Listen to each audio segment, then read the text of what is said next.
জন্ম দেওয়ার পরে বাবা তার সন্তানরে বাবা ডাকে, উল্টা হয়ে গেছে।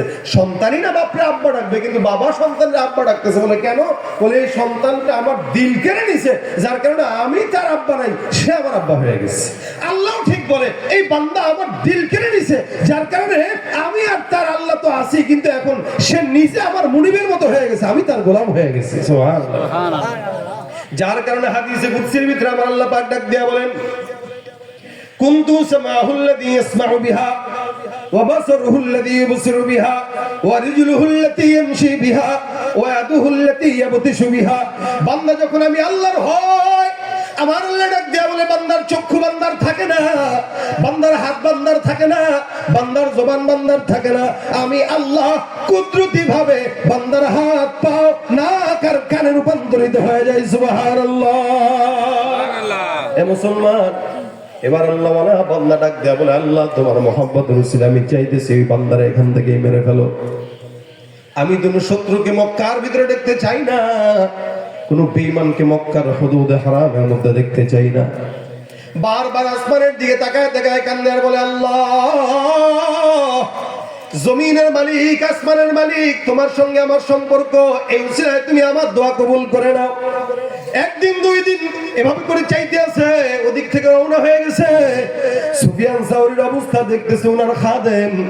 হঠাৎ করে দূর থেকে একটা ঘোষণা চলে আসলো, এ মক্কাবাসী শুনে নাও, ওই মক্কার খলিফা যিনি সুফিয়ান সাওরীকে হত্যা করার জন্য রওনা হয়ে গেছে, ঘোড়ার পিঠ থেকে পড়ে ঘোড়ার পায়ের নিচে পদদলিত হয়ে জমিন থেকে বিদায় হয়ে গেছে।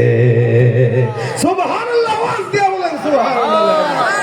এই দোয়া করতেছে কোথায়? মক্কায়, আল্লাহর ঘরের সামনে মুলতাজিমে দাঁড়ায়া শত্রু রেকর্ড পড়তেছে সেই তায়েফের জমিনের মধ্যে।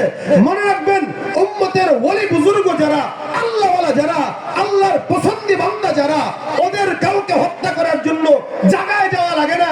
তাহাজ্জুদের যায় নামাজের বিছানায় বসে বসে এক একটা নাস্তিক বেঈমানের জন্য আল্লাহর দরবারে হাতটা দিলে দোয়া করবে, আর আমেরিকার মাটিতে বসে এক একটা নাস্তিকের পতন হয়ে যাবে, এক এক নাস্তিকের পতন হয়ে যাবে। ঠিক কিনা জোরে কর। এটা হচ্ছে আল্লাহ পাক রব্বুল আলামিন আর ওলির মধ্যে গভীর সম্পর্কের আলামত, যার কারণে ওলিরা চাইতে দেরি, আল্লাহ দিতে দেরি করে না। চাইতে দেরি, দিতে দেরি করে না।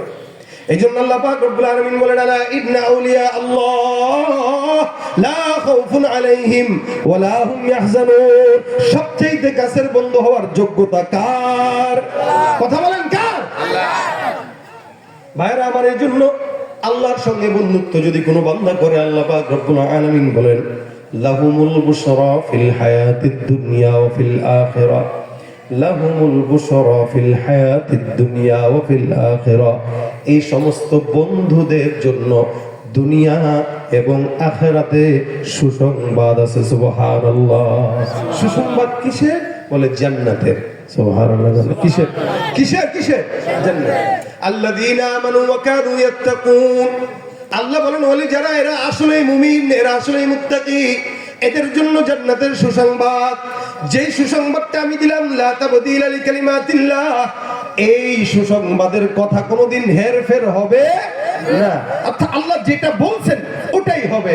সুবহানাল্লাহ ওয়া বিহামদি। এই কারণে 24টা ঘন্টা আল্লাহকে বন্ধুত্ব, আল্লাহর সঙ্গে বন্ধুত্ব করা, ফিকির করা ঈমানদারের আলামত। যে মালিক জন্ম থেকে নিয়ে আজ পর্যন্ত বাঁচায় রাখছে, হায়াত দিয়া, জীবন দিয়া, রিজিক দিয়ে, প্রত্যেকটা মুহূর্তে আপনাকে আমাকে আল্লাহ পাক রব্বুল আলামিন বাঁচায় রাখছেন নিয়ামত দিয়ে, ওই নিয়ামত ওয়ালা মাওলার বন্ধু হব না তো কার বন্ধু হব বলেন?